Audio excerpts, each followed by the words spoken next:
When planning my executive's travel itinerary, especially the international one, it is so important to get it right.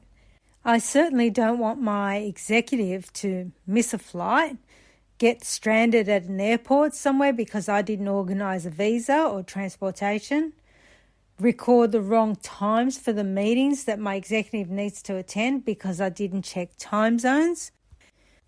I don't know about you, but I'm super nervous when I book travel, which makes me super vigilant. When I first started in a company where my executive always travelled internationally, on the first trip I booked for him, I didn't take account the time difference and added the wrong time for a meeting in my executive's Outlook, and he ended up missing the meeting. I never did that again. I know mistakes happen, but the aim is to minimise the mistakes we make, and hopefully, if we make a mistake, it's only a minor one. In this video, I want to share the travel checklist I created, which helps me be efficient. I will break it down for you and I will keep it as simple as possible.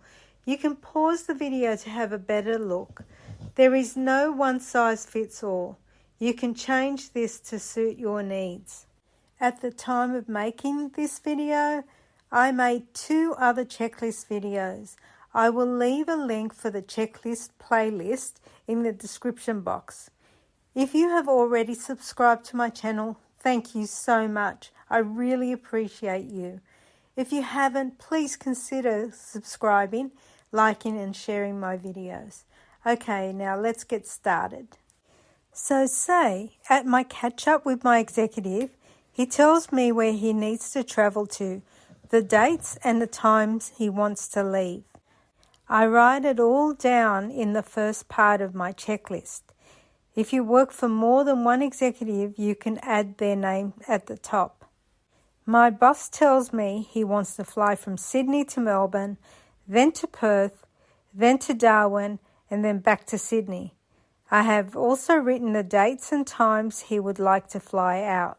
I noticed that some of the flight times my executive wanted aren't available, so I make a note of why I'm not selecting those times. In remote areas, they may only have 1 or 2 flights a day leaving to the destination required. Once I make all the bookings, I write them down in this table. This table helps me identify whether all flights and all accommodation has been booked. If you have to keep record of costs, this table also has space for the totals of flights and accommodation.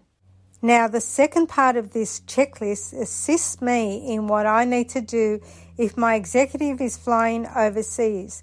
I'm not going to go through everything, so pause this video to see what is on my list. So it prompts me to do some research to see if the visa is required, and if there is, do they get it when they land, or is it something I have to organise beforehand? This checklist reminds me to take time zones into account, research location information, and get international phone roaming organised and organise travel insurance. And this final part of the checklist needs to be completed without exception. Once again, I won't go through everything, so I suggest you pause this video and see what is included in this checklist. All I need to do is tick off everything I have completed, like booking and receiving e-tickets, making sure all the information has been added to my executive's Outlook calendar with all the attachments and confirmations, taking into account all time zones. The last thing on this list for me is to create and print the executive's itinerary and all the documentation, confirmations and e-tickets that my executive will require for this trip. Like I said before, there is no one size fits all. Just cater your checklist to your needs and the needs of your executive. In the comments section below, I would love to hear what you would add to this list.